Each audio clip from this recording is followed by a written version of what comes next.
Hello, everyone. It's Wednesday, September the 6th. Thank you for joining me. I've got our State Health Officer, Matt Christensen, and I've got our Deputy State, Highway Engineer, Jason Foster, with me, and we'll get to that in just a few minutes. I'm gonna move through these things pretty quickly, but the Thorny Mountain Fire Tower one-night stay contest winners are now in, and here are our winners.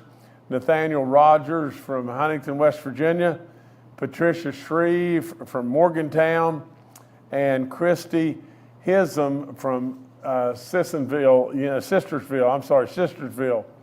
are all the winners, and all of you know this place is in big time demand and beautiful beyond belief and everything. Congratulations to those winners. I need to tell you some stuff about our elk tour ticket sales. Tickets are officially on sale today for elk management tours at Chief Logan State Park. If you'll look at this, these tickets went really fast, and but if you book a stay at Chief Logan, you'll receive an additional 10% discount and everything. I wouldn't miss a chance to get on these tours if you could, because really and truly, you're going to see something magnificent. That's all there is to it. Seeing these great elk, these incredible creatures, that we're reintroducing back into West Virginia. It's really an amazing story, and so try to take advantage of this if you can.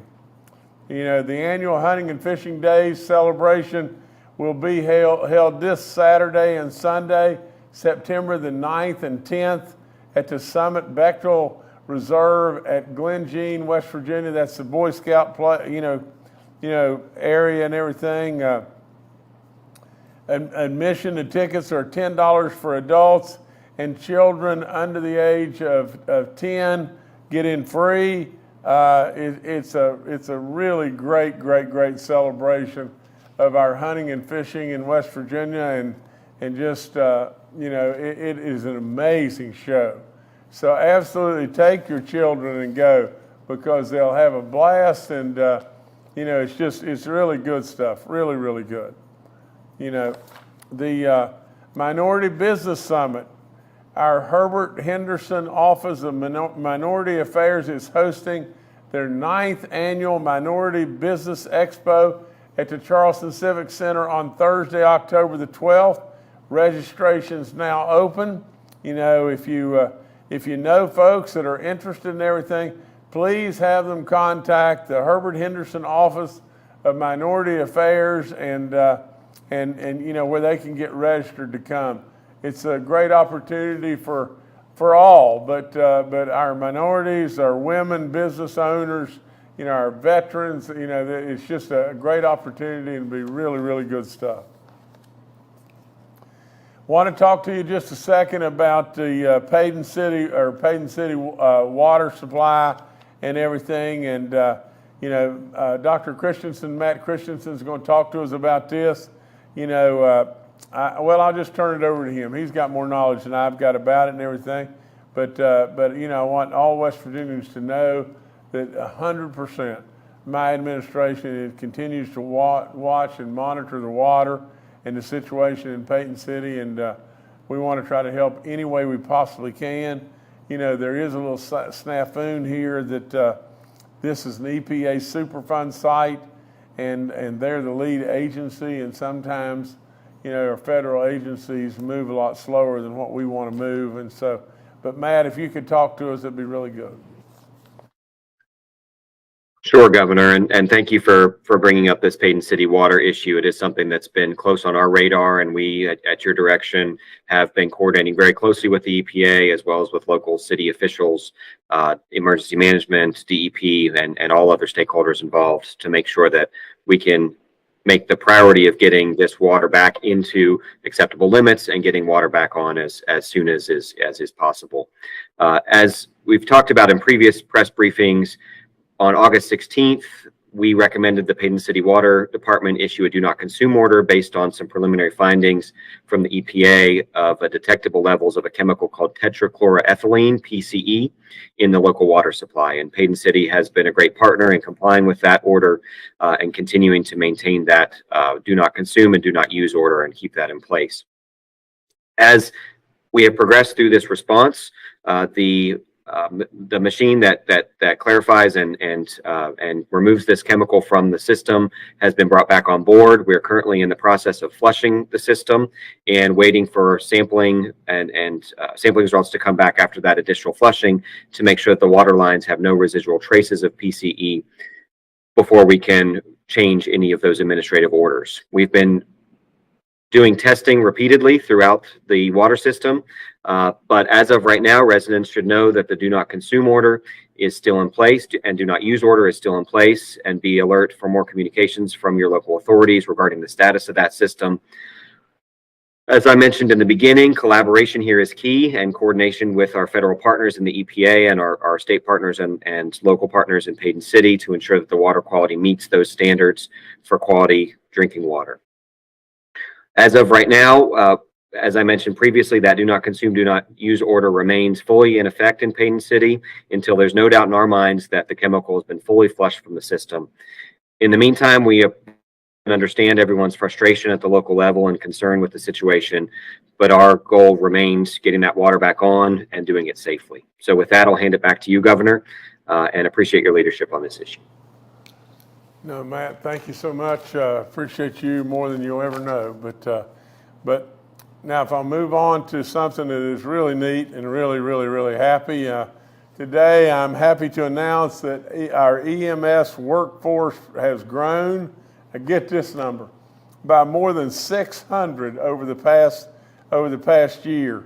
And that following, my answer to the call initiative and everything, from August 22nd to August 23rd, we gained 40 emergency medical responders, 465 emergency medical technicians, 91 advanced emergency medical technicians, and 57 paramedics. In addition, test results from our EMS technician instructors have improved by 21% across the state. So we got all kinds of goodness here. We had a shortfall of EMS folks. We addressed that. We got an absolute big time bump there. And not only that, we got them better trained and absolutely a whole lot of really good stuff going on. I want especially to thank, this lady's new on the job, but Cynthia personally is doing a great job, and she was at HEPC and spearheaded this initiative. She's now the Secretary of Human Services and everything. She'll do a great job there, but Cynthia, thanks so much, and just pour it on. Do great work. I know you will. I've got a roads update, and I've got our chief engineer and everything that's with us today. Jason Foster is our deputy, state highway engineer and chief engineer of development at the Division of Highways. But these are major road projects. And Jason, come on and talk to us about this. Thank you, Governor. Appreciate the opportunity to speak this afternoon. We have some exciting news on the I-64 Donald M. Legg Bridge, which will be the companion bridge to the Nitro World War I Memorial Bridge. We are currently lifting 2 million pounds of steel into place today. That consists of 5 beams over 300 feet. It'll be the last piece of the superstructure carried into place, and it's part of the $224 million widening project from Nitro to St. Albans that is one of the largest Roads to Prosperity projects that we have put out to bid in the state. And thanks to the governor's Roads to Prosperity program, we've been able to perform that work. Today, the river is closed to all traffic. Soon, the public should see forming, some concrete being poured. We'll be putting the deck down, and this, when we get this open in the spring or early summer, it'll have new asphalt and new concrete. It'll tremendously improve the safety for the area. It'll allow commerce to flow better. We're just really excited about this project and the opportunity to have it completed and open to traffic. The other project I'd like to mention, Governor, is the US 340 Rockfall project in our Eastern Panhandle. It's near Harper's Ferry, and we will be closing US 340, crossing the Shenandoah River into Virginia in order to facilitate this work from September 12th for a period of 90 days. We have a contractor in the area who will be removing loose rocks that have been a known safety hazard in that area. We'll be scaling the rock face and then placing a steel mesh over the remaining rock, anchoring it into place to improve safety. We have a detour already signed and in place that's starting again September 12th when the road's closed. That will be the way through. We have a website where the public can access the detour route and other information. We'll keep it updated. It's us340harpersferry.com. We have had multiple public outreaches and meetings. Our Secretary of Transportation, Jimmy Riston, has met with local officials, including Senators Rucker and Blair. Delegate Espinosa has been part of these meetings. We're trying really diligently to get the information out to the public, and we know it's going to be inconvenient, but it's necessary. This is highly hazardous work. We can't have the public in the area. I would like to mention that our Appalachian Trail crosses the Shenandoah River Bridge, and that will remain open for the duration of the contract. The bridge will be closed to vehicular traffic, but the public choosing to use the Appalachian Trail will still be able to use it through the region. The vehicular traffic detour is 22 miles long. It'll take about 35 minutes. We've coordinated with Virginia and Maryland, and we're really excited about getting this safety issue for this region taken care of. And we will have the road reopened by Christmas for the region's shopping season. And Governor, I thank you for the opportunity to update about these projects in our great state.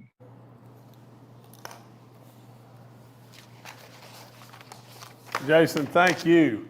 Thank you for what you do every single day, because at the end of the day, what's going on in highways all across this state, if you're not excited about that, you're asleep at the switch or living in a cave, because there's so much good going on. It's unbelievable. And sure, we've got some bumps in the road every now and then. We attend to the bumps in the road and take care and move forward. Let me get back on track here. Okay, boy, tomorrow, gosh, time just goes. It goes very, very quickly. But tomorrow, we're welcoming home, and we're having a ceremony to welcome home the members of the West Virginia National Guard. We sent 54 down to the southern border in Texas and everything. They're back now. They'll be back, and we'll be welcoming them tomorrow at 10 a.m. We welcome you to come on up and join us and everything, but and salute all these great men and women and all the great work that they've done. And I'm sure that they've got a lot of stories to tell and everything, but they stepped up. They went to our southern border, protected our nation and everything, and helped in every way they possibly can. I mean, what is going on at our southern border is ridiculous. That's all there is to it. But with all that being said, to curb the flow of whether it be drugs or the potential of terrorists or just absolutely just flooded with with illegal immigrants coming into the United States. So we're gonna welcome them back, and we'll do that tomorrow at 10 a.m. Omnis, and what an announcement we made at the Business Summit and everything as far as restarting the Pleasance Power Plant. There's lots and lots and lots of folks that have been involved there and everything, and I want to thank them all. That's the power plant just firing up right there and everything, and they use 3.5 million tons of coal. Now we're going to make hydrogen and graphite there, and other rare earth elements and everything. It will be a state of the art facility and everything, and a lot of good stuff that's going to happen there. The potential of an $800 million investment, the potential of 600 jobs there. There's 150 jobs there now, and to save those jobs and help that county and everything, a big time honor. There's just so many people to thank, and I'm not going to go through all the different folks and everything, but one guy surely is Jay Powell, and Jay Powell, is a Pleasant County Commissioner and everything, and but whether it be Simon Hodson or it be Bill Cole, all the different people that have really put in the licks to make this become a reality, we thank them. This is really going to be great stuff, great stuff. We made another announcement back to back the next day, at the Business Summit and everything, and this was about Triplar, but the group is a joint venture between Carpet of Turkey and Triton International Enterprises, and they'll invest $50 million in Berkeley County.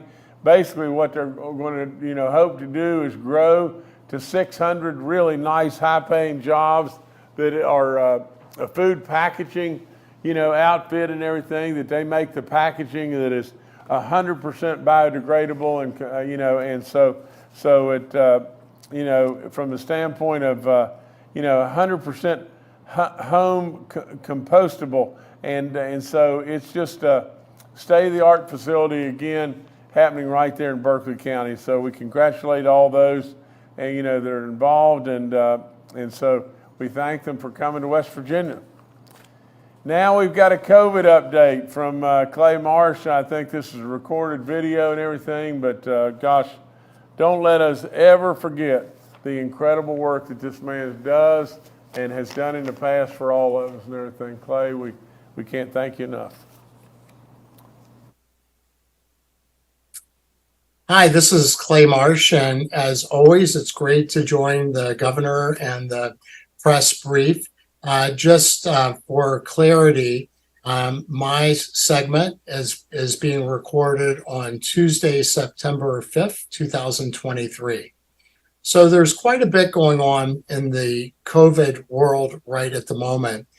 We are looking forward to getting our new COVID shots that should be available at the end of this month. And many people are asking, well, why would I need to consider this updated shot? And the reason why is because this shot is directed against the newest and latest, most common forms of COVID-19 that are circulating.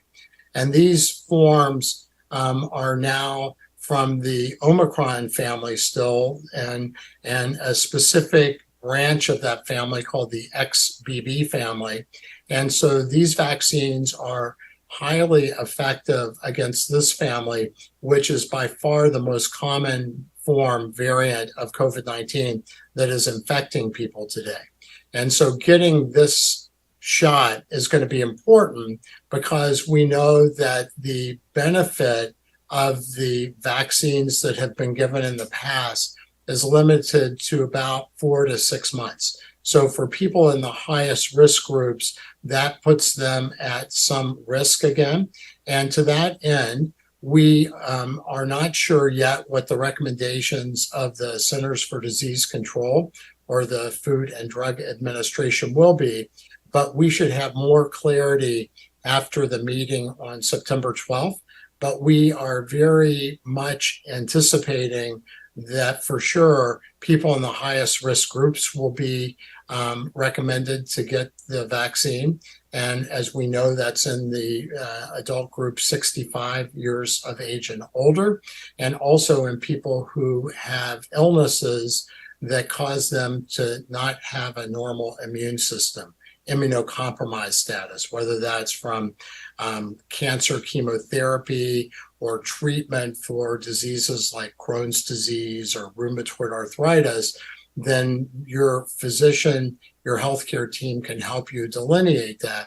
And remember, as always, as these recommendations come to light, our vaccine calculator at vaccinate.wv.gov will continuously be updated and will be available so that you'll put in your information, and it will give you the recommendation about if you are eligible and when you should get the vaccine, and even allow you to schedule that vaccine to be given.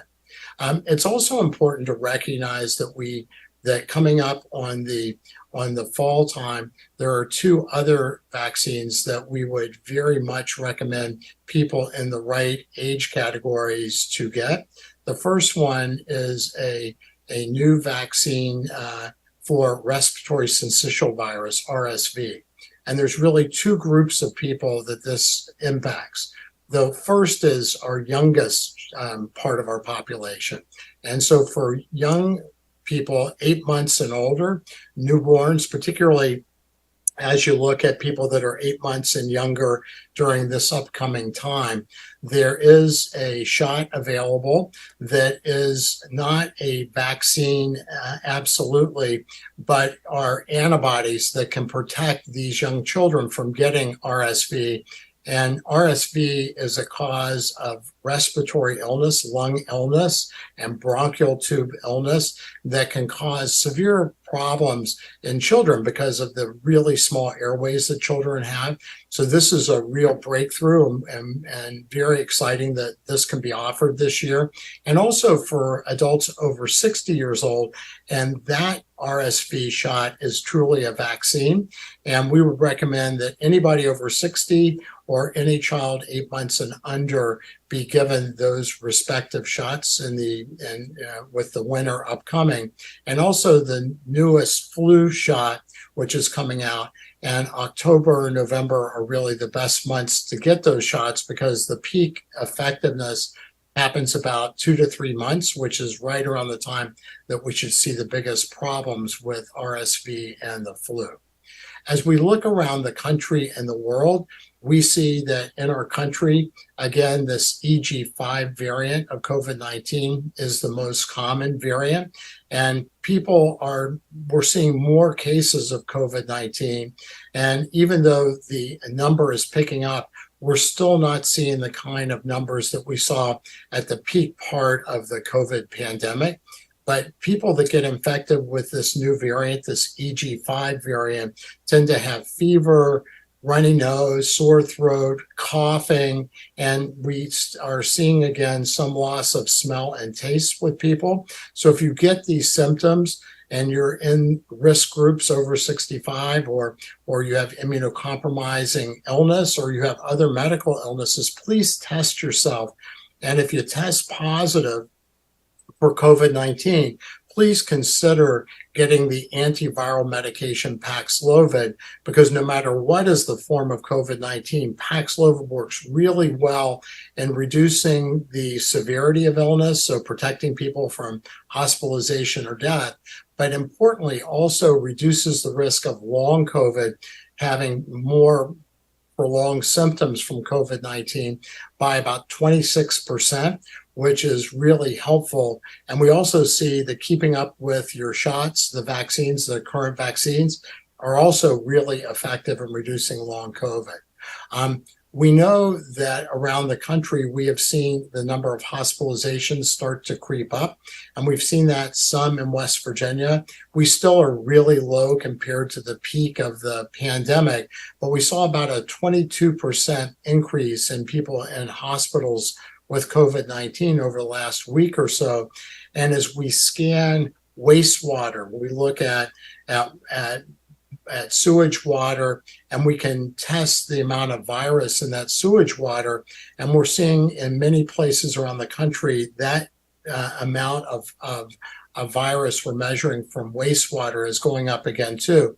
So we know that with school starting and the holiday weekend just up and coming, that it's going to be important for us to pay attention to any new symptoms or of cold-like or viral illness.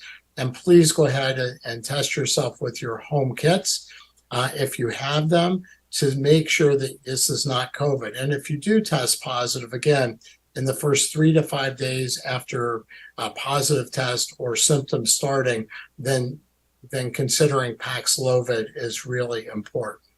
There are some new insights that we're getting from long COVID. And remember, long COVID affects about 10 to 15% or so of people that have gotten COVID in the past. And there is a new theory, a new set of observations that have been brought forward that helps maybe explain why some people do have problems with long COVID. So one set of studies demonstrates that the energy stores inside of our cells, the so-called mitochondria, can be injured in long COVID, and the cells may not have the energy production, and that may account for some of the brain fog, some of the fatigue that people feel, and even some of the impact on some of the functioning of some of the vital organs that we can see in some people with long COVID. In addition, there's new data that suggests that in some people, the virus doesn't completely get killed by the immune system, and it can hide in certain places in the body and can still be produced, which can cause more ongoing problems. And in this setting, we would recommend, this is the reason why we recommend people to follow the tests, the home tests, the antigen tests that you can do. And we recommend that people make sure that they turn negative at some point and have at least a negative test that's 48 hours, 2 negative tests 48 hours apart, because if your test is negative in general, that's a good sign that the virus is not replicating anymore. And if you still are positive, we would recommend that you keep following that until you're negative. And that would be a way that you could start to rule out the possibility that you still have stores of COVID that are still replicating and causing problems in your body. And again, the treatment, Paxlovid, the antiviral treatment, is really effective in reducing that. While we are seeing more activity from COVID in a lot of respects, it's important to know, though, that most people in our country have immunity to COVID-19, either by being infected and recovering or being vaccinated or both. So it's really important to keep your guard up, particularly right now. COVID is continuing to get stronger, and we need to stay smart and use the tools that we have available, our new shots, vaccines, our antiviral medication, and particularly our major tool is you, so that we can help you help manage your own health and therefore the health of your families and of our communities of our entire state. So thank you so much, and stay safe out there. Yeah.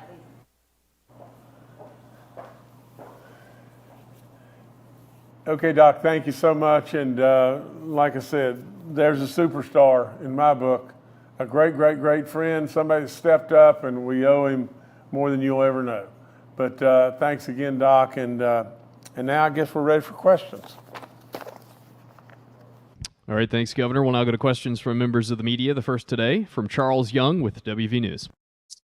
Hi, Governor. This is Charles Young with WV News. I was wondering if you have any plans to endorse a gubernatorial candidate between now and the primary. And if you were, do you have any plans to get involved in campaigning for that candidate? Thank you, sir. Charles, I'd say that that's a possibility. You know me well enough to know that if I do endorse a candidate, I'll sure get out and work for him. All right, thanks, Charles. Next to Mark Curtis with Nexstar Media. Governor, good afternoon. Thank you already for answering the Peyton City questions. I don't think I need to follow up on any of that. WTRF will take care of that. But I am concerned about your opinion on a couple of things, or one thing, both wearing your hats as governor and your hat as a high school coach. This past weekend, we saw numerous blowouts across the state. I mean, some of them were unbelievable, 90-7 and 83-7 on the football fields. And some people are blaming this on the transfer law that was passed in the legislature this year, which I know you did not sign and had concerns about. But given that, the transfers and address the issue of sportsmanship in terms of running up a score that badly on another team, and whether that's appropriate. But does this law need to be repealed? What do you think needs to be done with regard to the transfers, and what are your concerns about the impact that we're seeing? Okay, Mark, I could go on and on and on about this. I'll tell you just straight skinny on how I feel. And I felt this way. I tried to stop the tide. The vote was so significant, in favor. I felt like it was a mistake. I felt like vetoing the bill would have only led to an override, which is a waste of time. I feel like that it has to be revisited. But let me just go one step further. Mark, I was, and I still am. Now I don't go there. I don't really work at it in any capacity like I did at one time. But I was the president of the Beckley Little League. I'll never forget this. There was a team that just happened to have, and the way it worked, you have the manager, you have 3 coaches and everything. They all bring their sons and everything. They have the very, very best players in the whole league. And then they just stack a team. And they're so much better than the other teams. And it's ridiculous how we could get that way over high school kids, but even more so ridiculous, how could we possibly get that way over 11 and 12-year-olds? But nevertheless, I was there, and they came and got me, and any problem, I would have to go to that. There's 5 fields, 1,000 kids in the Little League. It was an amazing, amazing Little League. Nobody paid a dime. It was really, we did it and did it the right way. So with all that being said, there was a team playing on field 2. When I got down there, it was in the 2nd inning, and the score was 57-0 in baseball. Well, I walked right out in the middle of the field and stopped the game. I called the coaches over that were ahead 57-0 in a Little League baseball game. And I said, what in the world are you doing? I mean, for God's sakes a living, do you not have any more intelligence than to do what you're doing? I mean, at the end of the day, those kids on the losing team have got to go to school tomorrow. And what are their classmates going to do? They're going to ridicule those kids. The same thing is true from a high school football team running the score up 99 to whatever.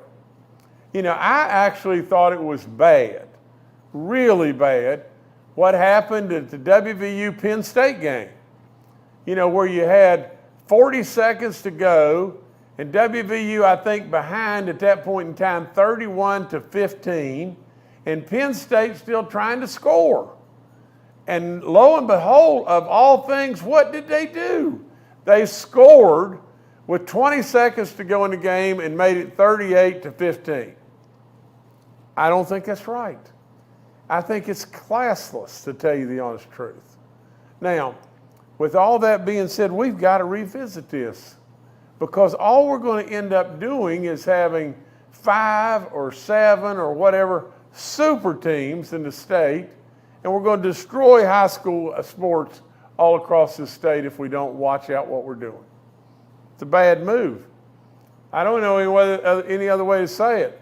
We should not have done this, and now we got to live with it.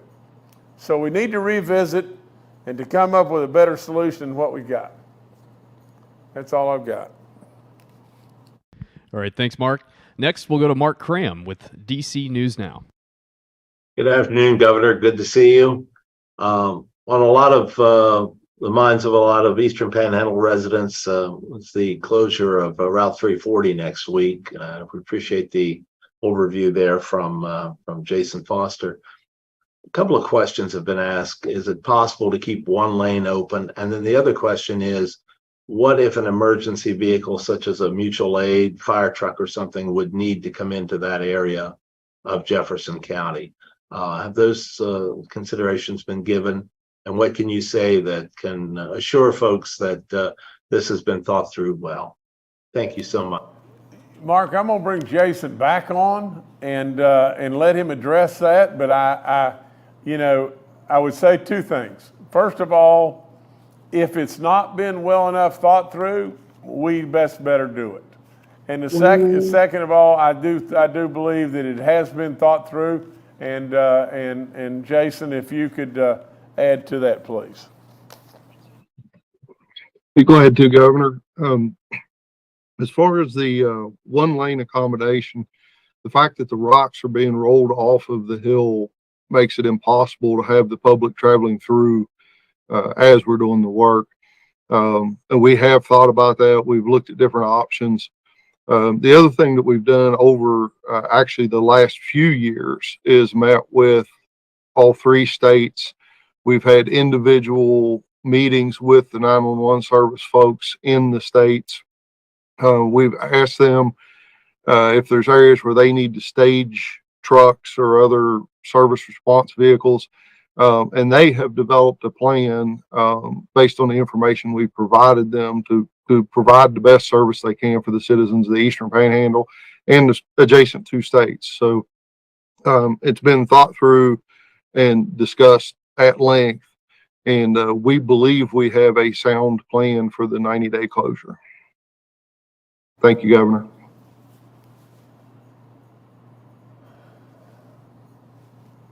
All right, thanks, Mark. Next, we'll go to Adriana Doria with WSAZ. Thank you, Governor. Wanted to ask you, a vote of no confidence just passed against WVU President Gee. Wanted to get your thoughts on that. Do you have confidence in President Gee? I know you've said in the past you're not going to leave WVU to the side. Do you stand by that? And what are your opinions on this? Well, I don't know the details about the vote, but let me just tell you this. I do have a lot of confidence in Gordon Gee, and I've got an absolute confidence in our university and our Board of Governors, and we'll get it right. We'll get it right. You know, it's there's plenty of moving parts and everything, and whatever we got to do to be able to give assistance and everything from the standpoint of right here in Charleston and government and everything, whatever we got to do, we got to do. I mean, that's all there is to it. This is our charter university, and I do believe that Gordon Gee has been a great president and a great man for the state of West Virginia, and believes wholeheartedly that he wants to do more and more and more goodness for us. I mean, we can say a whole lot of things about Gordon Gee, but I am telling you wholeheartedly, that man is eat up with trying to do good stuff for West Virginia. Now they got some problems. They got some big time problems, and we want to try to do anything and everything we can to support. But our Board of Governors is right behind our president and everything, and I'm standing there, willing to try to do anything I can to help. All right, thanks, Adriana. Governor, I'll turn it back to you. Well, I really, let me review real quickly and everything. A lot of really, really neat things happening and everything, whether it be the Thorny Mountain Fire Tower or the elk, and our hunting and fishing days, and, great stuff with the EMS folks and everything. We've added a lot of people there, really, that were badly, badly needed and everything. We've got a roads update from Jason and everything, and Jason, I know you all are doing phenomenal work and everything. And this is more of a safety issue than anything else, but sometimes we just can't do anything but to provide safety, and and one lane open and all that kind of stuff. And so we'll move along. We'll move along as quickly as we possibly can. Sorry for the inconvenience and everything, but sometimes in building these roads and everything, you just can't do any better than that. And you know, from Peyton City, I want everybody there to know that we're on it, and we'll stay on it. This is not, you know me well enough to know I don't blow smoke at anybody. If I tell you we're on it and we're going to stay on it, that's what we're going to do. You know, congratulations to the Minority Business Summit that's coming, and you know, welcome home to our National Guard. You know, Omnis is, oh boy, what a great day for the Pleasance Power Plant, and this Treplar, you know, that's coming to Berkeley County. That's really great stuff as well, and we always appreciate, you know, Clay Marsh's, you know, rundown on COVID and all the good stuff there. I'll end by just saying just this. You know, I am concerned. I am concerned, and I am telling all coaches across our state right now, for God's sakes a living, let all your kids play, and let them play a lot, and absolutely teach those kids absolute good principles. At every practice I've ever had, you know, one of the things we do is every time I go into practice, I have those kids sit right in front of me and we talk about lots of things. Sometimes it's not even basketball. And I'll challenge any of you, you show me a record that anybody has that's better than my record as far as wins and losses. But I, honest to God, believe with all in me, if I can't bring more to the table than a win or a loss, or teaching some kid how to dribble a basketball, if I can't bring more to the table, if I'm with those kids 2 or 3 hours a day, 6 days a week, then I'm not much of a coach. And when you beat somebody 95-6, there's no excuse for that. There's no excuse for that at all. And so I'm not giving people a hard time. But all I'm trying to say to all of our coaches, be bigger than this. Be bigger than what happened at Penn State. Be bigger than absolutely just trying to do some macho thing and say, you know, well, by God, we're going to put our kids out there, and if you can't stop our kids, that's your problem. Well, come on. You know, those kids have to go to school tomorrow. The kids that got beat 95-6 or whatever it was, they got to go to school tomorrow. And kids can be really cruel to other kids. And so just think, and let's absolutely enjoy our sports. Let everybody play. Let everybody play if you've got a situation like that. I'm telling you, still be competitive as you want to be. But there's no good in that, in my opinion. And legislature, we have got to bring everybody back to where we have some level of parity across our entire state, or we're going to end up with 4 or 5 superpower type teams, and that's all we're going to have. And so, come on, let's get it fixed. Nevertheless, that's all I got right now. Thank you.